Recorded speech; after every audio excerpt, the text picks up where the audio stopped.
Compatriotes. Depuis quelques semaines, notre pays fait face à la propagation d'un virus, le Covid-19, qui a touché plusieurs milliers de nos compatriotes. J'ai bien entendu ce soir, avant toute chose, une pensée émue et chaleureuse pour les familles et les proches de nos victimes. Cette épidémie, qui affecte tous les continents et frappe tous les pays européens, est la plus grave crise sanitaire qu'ait connue la France depuis un siècle. Dans l'immense majorité des cas, le Covid-19 est sans danger.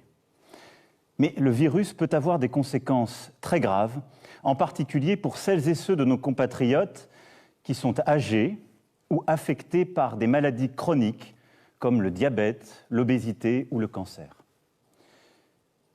Durant plusieurs semaines, nous avons préparé, agi. Les personnels des hôpitaux, médecins, infirmiers, ambulanciers, les agents des SAMU de nos hôpitaux, les médecins de ville, l'ensemble des personnels du service public de la santé en France sont engagés avec dévouement et efficacité. Si nous avons pu retarder la propagation du virus et limiter les cas sévères, c'est grâce à eux. Parce que tous ont répondu présent. Tous ont accepté de prendre du temps sur leur vie personnelle, familiale, pour notre santé.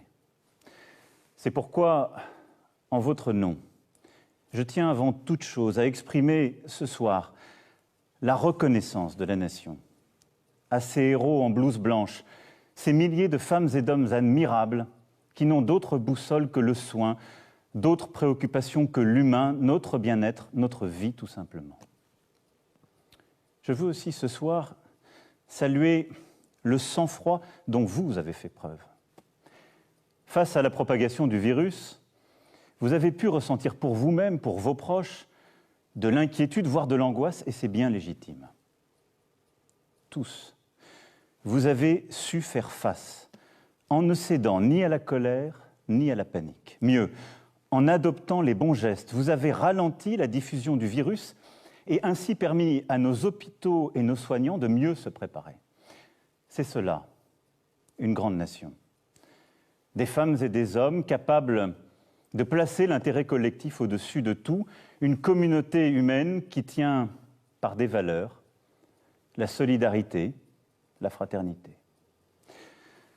Cependant, mes chers compatriotes, je veux vous le dire ce soir avec beaucoup de gravité, de lucidité, mais aussi la volonté collective que nous adoptions la bonne organisation.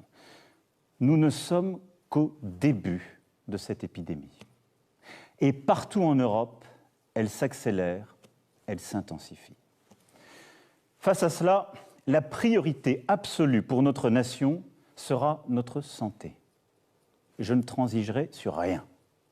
Et un principe nous guide pour définir nos actions. Il nous guide depuis le début pour anticiper cette crise, puis pour la gérer depuis plusieurs semaines. Et il doit continuer de le faire. C'est la confiance dans la science. C'est d'écouter celles et ceux qui savent. Les plus grands spécialistes européens se sont exprimés ce matin dans une publication importante. J'ai réuni aujourd'hui, avec le Premier ministre, le ministre de la Santé, notre comité scientifique de suivi. Nous avons en France les meilleurs virologues, les meilleurs épidémiologistes, des spécialistes de grand renom, des cliniciens aussi, des gens qui sont sur le terrain et que nous avons écoutés comme nous faisons depuis le premier jour. Tous nous ont dit que malgré nos efforts pour le freiner, le virus continue de se propager et est en train de s'accélérer.